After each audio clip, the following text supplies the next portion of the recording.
Hey guys, welcome back to OutPerform, and today I want to talk to you about static stretching.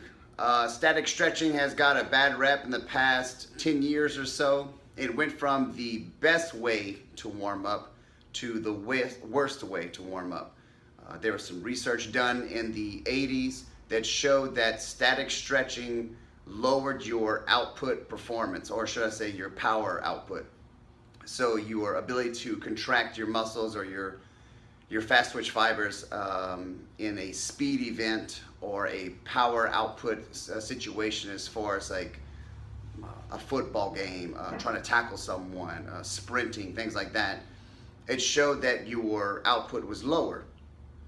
Now, because of that, the birth of the dynamic warm-up came about, which is the best way to warm up for a exercise bout or a game-like situation. But static stretching still plays a very important role in an athlete and a normal person's everyday routine. One of the problems I have that when people take out static stretching is that dynamic warm-ups do not change the length of the muscle.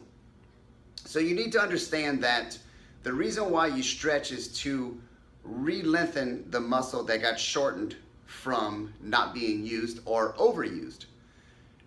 You can use foam rollers to help warm up, but that does not lengthen the muscle. All that does is get rid of what they call creep, or some people call crep, which is kind of like a myofibrillar muscle deterrent that builds upon the muscle from being traumatized from either working out or being hit. That helps break up those myofibrillars that get all nasty and everything. But it helps also put blood back into the muscle belly, but it doesn't help lengthen the muscle belly, and that's what static stretching does. So today I'm going to show you the fabulous 5, what I find to be the best stretches to do just on a normal everyday basis. There's obviously hundreds of them, but these special 5 I think really give a good roundabout of your whole body and help you get an overall good stretch going. To be clear, before you do any exercise or before you have a game, I would suggest first do a foam rolling session, then do a light static stretching, then follow that with your dynamic warm-up, and then that will properly get you ready for your game or your lifting session. So static stretch number 1 is simply just a hang from a pull-up bar. This is going to help stretch your lats and actually reposition your shoulders into place. You'll notice from the side that a lot of people will tend to start doing this, okay? And this is also from short pecs or tight pecs, A minor and major. Also, you're getting shortness inside of the interior head of the shoulder. And so what we want to focus on is when we hang, we want to really get our ear in line with our arms. So we're just going to go shoulder lift and get a nice grip and slowly lower yourself until you're hanging all the way. Now try not to contract your back, all right? I want to relax and sit into the groove. You're gonna hang there for as long as you can. Some people will hang 10 seconds and some people can hang a very long time depending on grip strength. If you're not used to doing this, obviously it will take a lot longer. Now what you also can do is you can learn to twist, and this will stretch you from the elbow in your lat all the way down to the insertion of the lat, which is really deep. And you can do this on both sides as you hang from side to side. We're not trying to force the range of motion, we're just letting your body gradually get into it. So that is stretch number 1 that you should do. Stretch number 2 is another upper body stretch and is for our pecs. You can do this lying on a bench with your arm propped up. You could do it in a hallway with your arms propped up on the wall. I'm gonna use the power rack right here for you. So we're gonna put our arm in a 90-degree angle, put our palms flat up against it, and then we're going to stick our butt out and lean forward slowly. Now once I feel that stretch right there, I'm then going to rotate away from my arm, pushing in with my elbow and my forearm. Now once I create that rotation, you can't see right here, but I'm going to move my hand back like this. That's going to create more of a stretch, not just in my muscle, but deep within the capsule itself. You would hold this stretch for roughly 10 seconds to 30 seconds at a reasonable tension. Once again, we're not trying to overstretch it. I don't want you to go for a new length.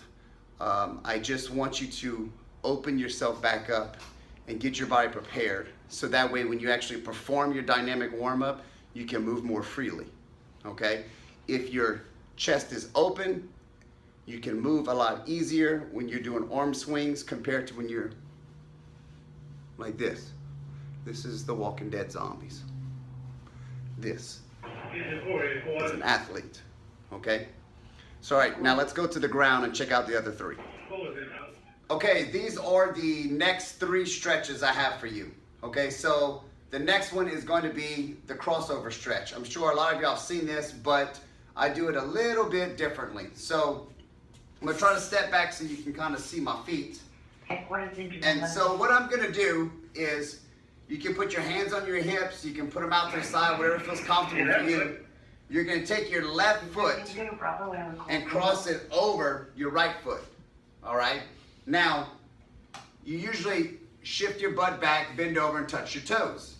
What I want you to do, though, is I want you to bend your right leg that you're standing on, almost like a little quarter squat. And now I'm gonna go down and grab my toes. Now at this point, once I grab my toes, now you're gonna try to extend your leg straight. So it looks like this from the side. Bend, down, grab the toes, and then start to straighten out your leg. You should feel a pull from the top of your calf through the back of your knee, all the way up to where your glute inserts into your hamstring. That's very important that you do that stretch that way, because if you're to just bend down and stretch like this, you're gonna feel more of a stretch in your calf and just your lower hamstring. This one's gonna hit the top, and that's most important because that glute is usually very, very tight on people. Now our next one is what we call the lunge stretch, where we're gonna stretch out our psoas muscle, which is usually very, very tight.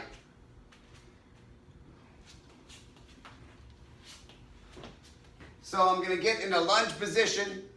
I'm gonna make sure that my chest is out, just like I'm a girl at the beach showing off my boob job. I'm sticking my chest out. I'm gonna rotate my pelvis forward, and I'm gonna lean in towards my front foot. You should feel it pull right here in the front, all the way down to your kneecap. Now, if you're really flexible in this position, a good test would be sticking your foot out a little bit further and then bringing that hand overhead and reaching back. Now that's gonna stretch your lower abdomen, which also connects down to your hip flexor and usually tightens up very, very bad on you. Our next stretch, which is gonna freak most people out because it looks weird, but you'd be amazed on how hard it is, even though it looks so simplistic, is we're gonna do what we call the frog stretch. Now I'm gonna do it sideways so you can see it better.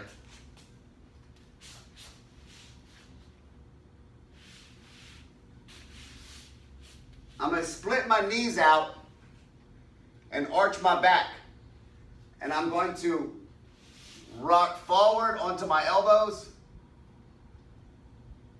and then rock back towards my heels.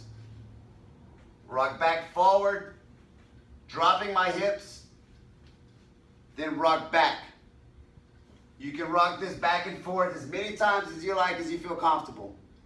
When you're ready to make it more difficult, you can actually rotate your heels out and drive it back down.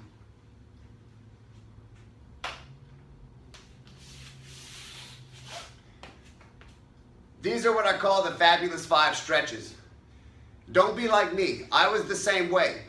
Once I found out that stretching was going to lower my power output as an MMA fighter back in the day and a pro jiu-jitsu player now, I immediately got away from it, thinking that that would be a better option for me as an athlete.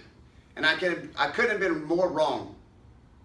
I've ended up suffering a lot of tightness in my hamstrings and actually had a lot of problems with my hips since then. So I started incorporating all the static stretches back into my workouts. I'll do another video and showing you all the different types of stretches I do actually during my workout in between sets. This allows me to get so much more stretching done without taking any extra time out of my day.